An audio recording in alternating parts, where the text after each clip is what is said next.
कि सबसे पहले तो मैं अपनी जानिब से, अपनी पार्टी की जानिब से हमारे कमांडिंग ऑफिसर संतोष बाबू उनको और 19 जो हमारे बहादुर सिपाही जो मारे गए चीन की आर्मी की तरफ से, मैं उनको, उनके अफराद ख़ानदान को कंडोलेंसेस पेश करता हूँ। और हमारे मुल्क भारत ने अपने बहादुर सिपाहियों को और एक कमांडिंग अफसर को खोया है, तो मेरी तमाम उनसे हमदर्दी है और हम दुआ करते हैं कि उनको ऐसे मुश्किल वक्त में उनको परवरदिगार सब्र दे, क्योंकि उन्होंने किसी ने अपने बेटे को खोया, किसी ने अपने हस्बैंड को, किसी ने अपनी औलाद को खोया। तो एक बहुत बड़ी कुर्बानी इन तमाम बहादुर सिपाहियों ने मुल्क की सालमियत के लिए दी है। दूसरी बात यह है कि पिछले अप्रैल के तीसरे हफ्ते से ये मुसलसल चीन की तरफ से गालवान वैली में, पांगसोंग सू में, वहाँ पर चीन की फ़ौज बड़ी तादाद में घुसकर करीब 4.5 किलोमीटर के करीब भारत की टेरिटरी को उन्होंने कब्जा किया। बार बार मोदी गवर्नमेंट तरफ से ही कहा जा रहा है कि नहीं नहीं, कुछ नहीं, सब ठीक ठाक है, सब गलत है, सब गलत है। बाद में इसका इकरार होता है, क्योंकि जब सैटेलाइट के तस्वीर आते हैं, फिर दोनों मिलिट्री के जिम्मेदार लोग बैठकर बातचीत करते हैं। उसके बाद 6 जून को कहा गया कि डी एस्केलेशन होगा, डी एंगेजमेंट हो गया। सवाल ये पैदा होता है कि जब आप डी एस्केलेशन, डी एंगेजमेंट की बात करते हैं, तो फिर हमारे ये 20 सिपाही कैसे मारे गए? हम सबसे पहली बात प्राइम मिनिस्टर से हम पूछना चाहते हैं कि इसकी अकाउंटेबिलिटी किस पर है, इसका जिम्मेदार कौन है? क्या प्राइम मिनिस्टर जिम्मेदार है? क्या डिफेंस मिनिस्टर जिम्मेदार है? क्या होम मिनिस्टर जिम्मेदार है?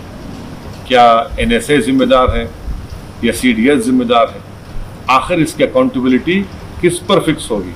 इन हमारे 20 जो सिपाही मारे गए, इसकी अकाउंटेबिलिटी किस पर फिक्स होगी?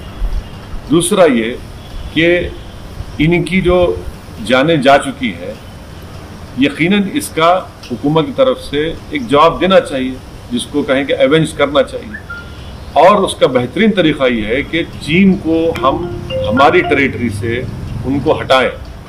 जो टेरिटरी उन्होंने भारत की टेरिटरी थी, उस पर कब्जा करके बैठे, वरना इन तमाम सिपाहियों की जान जो गई है वो रायगा चले जाएगी। अगर इनकी जान को जो चली गई है रायगा नहीं जाने देना चाहिए। इनकी जान की अगर अहमियत है तो हम वज़ीर आज़म, प्राइम मिनिस्टर से, मोदी से इस बात का मुतालबा करते हैं कि आप चीन को हटाइए हमारी ज़मीन से, आप अकाउंटेबिलिटी फिक्स करिए। ये सबसे अहम बात है। तीसरी बात यह है कि प्राइम मिनिस्टर को बताना चाहिए देश को, क्योंकि देश में आज हमारे इन 20 सिपाहियों की मौत के बाद बहुत गम और गुस्सा है। देश ये जानना चाह रहा है कि चीन ने आखिर कितनी हमारी ज़मीन पर कब्जा किया है।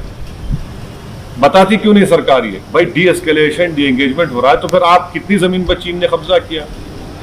चीन ने तो अपने इलाके में आर्टिलरी भी लगा दिए हैं। इसका क्या मतलब है? बंकर्स बना रहा है जहां पर कब्जा किया है उसने। तो प्राइम मिनिस्टर को ये बताना चाहिए कि चीन ने हमारी कितनी ज़मीन पर अंदर घुसकर कब्जा किया है। ये बहुत अहम है, इसलिए कि ये पहली मर्तबा चीन इतनी बड़ी तादाद में अपनी फ़ौज के साथ भारत के इलाकों में घुसा है। करीब 40 साल के बाद बगैर गोली चले हमारे सिपाहियों को मार मार कर इनकी जान ले ली गई है। तो प्रधानमंत्री को बताना पड़ेगा। कैजुअलिटी उधर भी हुई है सर। अब भाई अगर उधर हुई है तो फिर आप बता दीजिए ना। अगर कैजुअलिटी हुई, कैजुअलिटी का होने का मतलब ये तो नहीं है कि हमारी ज़मीन से छोड़ के चले गए। हमारी ज़मीन पर आज भी वो लोग कब्जा करके बैठे हैं। 4.5 किलोमीटर अंदर भारत की टेरिटरी में चीन की फ़ौज बैठी हुई है। गालवान में जो भारत का इलाका है, हद तो ये हो गई कि कैसे ये सरकार इस बात पर राजी हुई कि जब 2 आर्मी के कमांडर्स की मीटिंग हुई तो भारत की टेरिटरी पर चीन कैंप लगाता है और वहां जाकर हम बात करते हैं। तो ये तो बहुत ही सदमे की बात है, तकलीफदेह बात है। इसलिए उम्मीद करते हैं कि प्राइम मिनिस्टर इन तमाम चीज़ों का जवाब देंगे। आपको लगता है कि ये सरकार का फेलियर है, ये डिप्लोमेटिक फेलियर है, स्ट्रेटेजिक फेलियर है? यकीनन इनकी जिम्मेदारी है ना। जब आपको तमाम रिपोर्ट्स मिल रही थी कि चीन की आर्मी गलवान में, पोंगसोन सू में, हमारा इलाका है, वहां पर ये लोग दाखिल हो रहे हैं, हमारी टेरिटरी पर आ रहे हैं, तो फिर जिम्मेदारी किसकी है? फिर ये क्यों इतनी खामोशी है? वजीर या प्राइम मिनिस्टर कहते हैं कि हम खामोश नहीं बैठेंगे प्रोवोक अगर करेंगे। सर वो तो हमारे 20 लोगों की जान ले चुके हैं, हमारी भारत की टेरिटरी पर कब्जा कर चुके हैं। सरकार इसके बारे में क्या करने वाली है? और ये भी बताना चाहिए मोदी सरकार को कि क्या चीन की पास हमारे अभी कोई फौजी है उनके कब्जे में? उसका नंबर बताएं। वे बताते क्यों नहीं देश को? आप कब तक छुपाएंगे? आप लोग छुपा छुपा के तो आज ये नौबत आ गई कि आज हमारे 20 सिपाहियों की मौत होगी। सर ये भी कहा जा रहा है कि ऐसे समय पे सरकार के साथ खड़े होने की ज़रूरत है, और आप जैसे सियासतदान नींद में एक निकाल रहे हैं। बिल्कुल नहीं, मैं तो आज भी सरकार के साथ खड़ा हूं। मैं तो सरकार से ये पूछ रहा हूं कि हमारी कितनी जमीन पर चीन ने कब्जा किया। पहले तो सरकार ने कहा कि कुछ नहीं हो रहा है, सब ठीक ठाक है, चंगासी कहा। बाद में मालूम हुआ कि भाई इन्होंने कब्जा कर लिया। तो भाई कितना जमीन पर कब्जा किया बताएं ना देश को। देश को बताने में आखिर इतनी तकलीफ क्या हो रही है?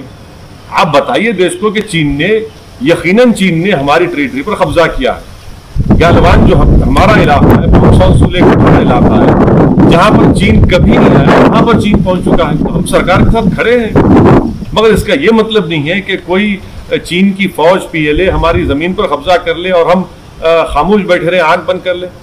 भाई जितना मुल्क बीजेपी का है उतना मुल्क मेरा भी तो है, मुझे भी तो पूरे देश को जानना चाहिए। पूरे मुल्क में गम और गुस्सा है। इन मरने वालों का भारत सरकार इसका कोई रद्दोबदल या कुछ रिएक्शन करेगी या नहीं करेगी? और इनकी मौत को अगर रायगा नहीं जाने देना है तो हमको चीन को हमारी टेरिटरी से हटाना पड़ेगा।